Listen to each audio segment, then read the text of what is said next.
Hello students, हमारा आज का टॉपिक है Thomson's model of atom. J Thomson ने 1898 में इस मॉडल को दिया after discovery of electron. J Thomson ने बोला कि जो एटम है वो स्फेरिकल है, बिल्कुल स्फीयर की तरह है, और उसकी जो रेडियस है वो 10⁻⁻10 मीटर है। इस मॉडल को जे थॉमसन ने केक और रेजिन के साथ कंपेयर किया। जो केक है वो पॉजिटिव चार्ज के साथ कंपेयर किया और उसके अंदर जो रेजिन है वो नेगेटिव चार्ज है। तो पूरा का पूरा सफियर पॉजिटिव चार्ज से बना हुआ है और उसके अंदर जो इलेक्ट्रॉन्स है वो एम्बेडेड है, जैसे वाटरमेलन है।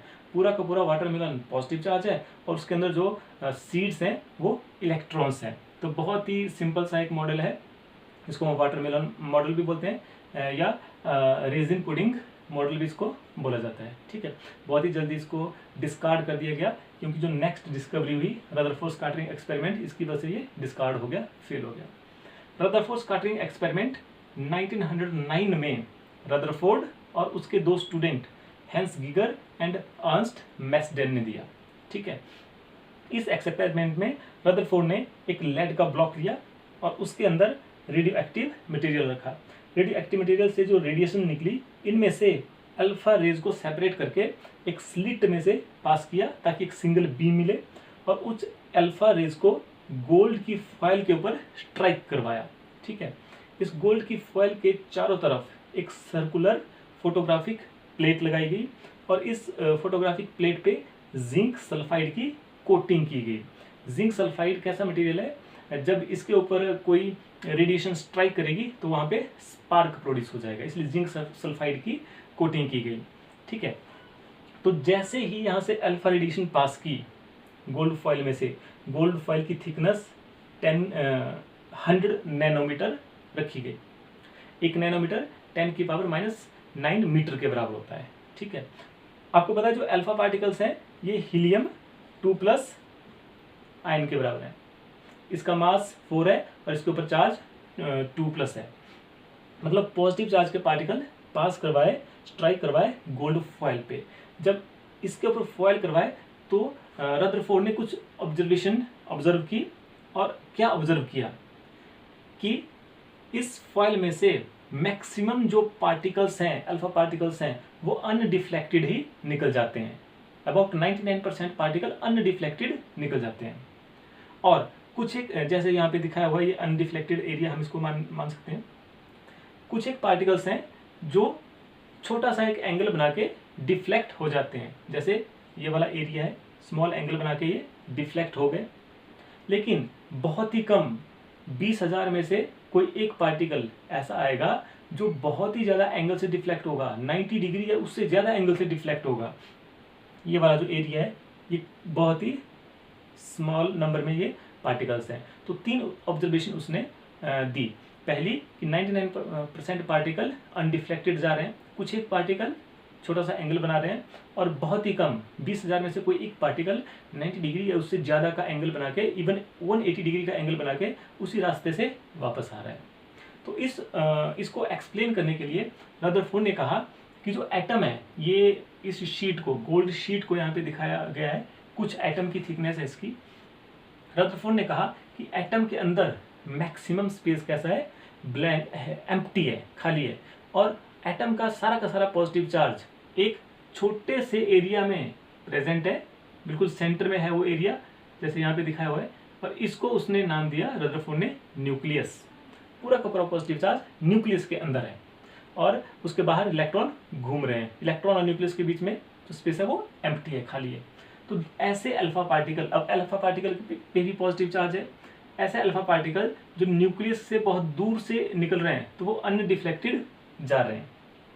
कुछ एक ऐसा अल्फा पार्टिकल हैं जो न्यूक्लियस के क्लोज से होके निकले तो उन्होंने डिफ्लेक्शन शो की, स्मॉल डिफ्लेक्शन शो की। लेकिन बहुत ही कम ऐसे पार्टिकल हैं जो सीधे न्यूक्लियस के साथ स्ट्राइक कर गए और वो 180 डिग्री का एंगल बना के आ गए, या जिस रास्ते से गए थे स्ट्राइक करके उसी रास्ते से वापस आ गए, 180 डिग्री का एंगल बना के वापस आ गए।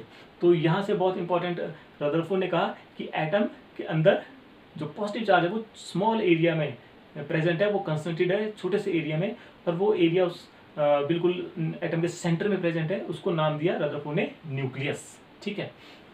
अपनी इस ऑब्जर्वेशन के बाद रदरफोर्ड ने एटम के लिए एक मॉडल दिया जिसको हम बोलते हैं Rutherford's nuclear model of atom.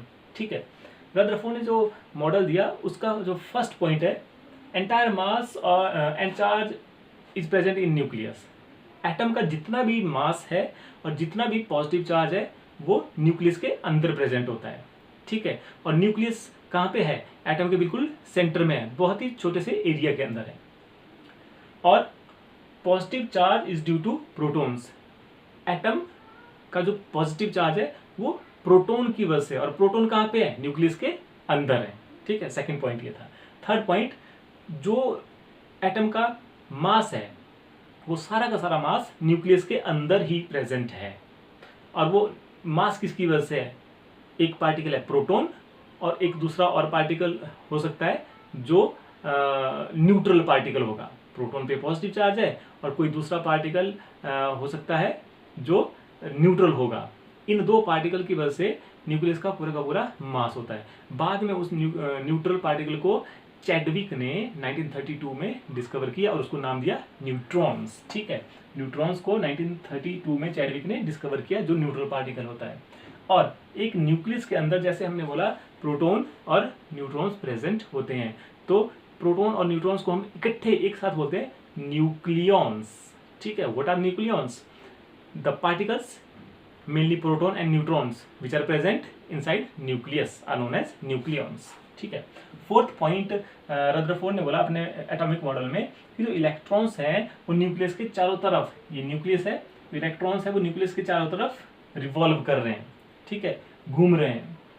और electrons are not stationary, electron stationary नहीं है, ये रिवॉल्विंग है। जैसे अर्थ के सन के चारों तरफ प्लैनेट्स रिवॉल्व कर रहे हैं, उसी तरह से इलेक्ट्रॉन्स भी न्यूक्लियस के चारों तरफ रिवॉल्व कर रहे हैं, इसलिए इनको हम प्लैनेटरी इलेक्ट्रॉन्स भी बोलते हैं। एंड जो न्यूक्लियस और इलेक्ट्रॉन्स हैं इनके बीच में electrostatic force of attraction present होती है, जिसकी वजह से इलेक्ट्रॉन न्यूक्लियस एटम से बाहर नहीं जाता। ठीक है, और लास्ट पॉइंट इस मॉडल का रदरफोर्ड ने बोला कि न्यूक्लियस और इलेक्ट्रॉन के बीच में जितना भी स्पेस है वो सारा का सारा एम्प्टी है, खाली है, उसके अंदर कुछ भी नहीं है। ठीक है, तो बहुत इंपॉर्टेंट मॉडल है ये। स्कैटरिंग एक्सपेरिमेंट भी बहुत इंपॉर्टेंट है, अच्छे से देखना है और समझना है। ठीक है, थैंक यू।